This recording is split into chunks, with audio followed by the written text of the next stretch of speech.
బీహార్ లో డీఈఓపై విజిలెన్స్ అధికారులు దాడులు చేస్తున్నారు. అవినీతి అధికారి ఇంట్లో గుట్టల కొద్దీ నోట్ల కట్టలు కనిపించాయి.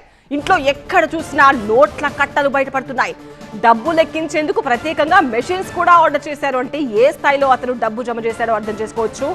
బెట్టియాలో విద్యాశాఖ అధికారి నివాసంలో సోదాలు కొనసాగుతున్నాయి. విచ్చలవిడిగా అవినీతికి పాల్పడడంతో డిఓ ప్రవీణ్ పై ఫిర్యాదులు ఎక్కువగా రావడంతో ఈ సోదాలు చేశారు. ఆ సోదాల్లో ఎంత డబ్బు బయటపడిందో మనం చూస్తున్నాం.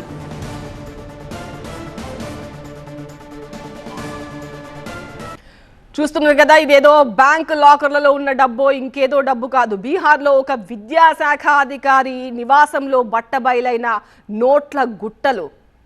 ఆ బస్తాల్లో ఉన్నది కూడా డబ్బే. అవన్నీ కూడా బయటికి తీసి లెక్కించడానికి తమ దగ్గర ఉన్న మెషిన్స్ సరిపోక కొత్త మెషిన్స్ ఆర్డర్ చేశారు అని అంటే ఏ స్థాయిలో అక్కడ డబ్బు ఉందో అర్థం చేసుకోవచ్చు. అన్నీ కూడా పెద్ద పెద్ద నోట్లే కనిపిస్తున్నాయి.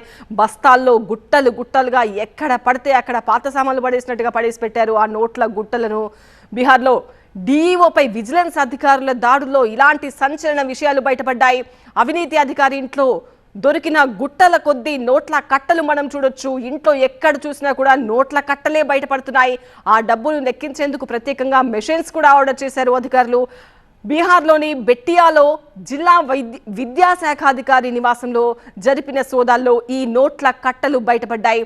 విచ్చలవిడిగా అతను అవినీతికి పాల్పడడంతో అతనిపై ఫిర్యాదులు వచ్చాయి.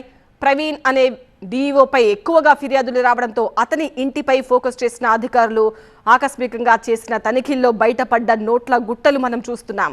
కట్టల కట్టల నోట్ల కట్టలు, అన్నీ కూడా పెద్ద నోట్లే. అన్ని కూడా రంగురంగుల నోట్లు. 500, 2000 రూపాయల నోట్లు, 100 రూపాయల నోట్ల కట్టలు. ఎక్కడ చూసినా కూడా డబ్బుల గుట్టలే కనిపిస్తున్నాయి.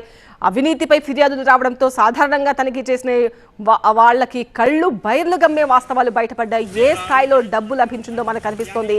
అవన్నీ కూడా లెక్కించేందుకు మెషిన్ల మీద మిషన్లు అధికారులు లోపలికి తీసుకువెళ్తున్న దృశ్యాలు కూడా మనం చూడొచ్చు.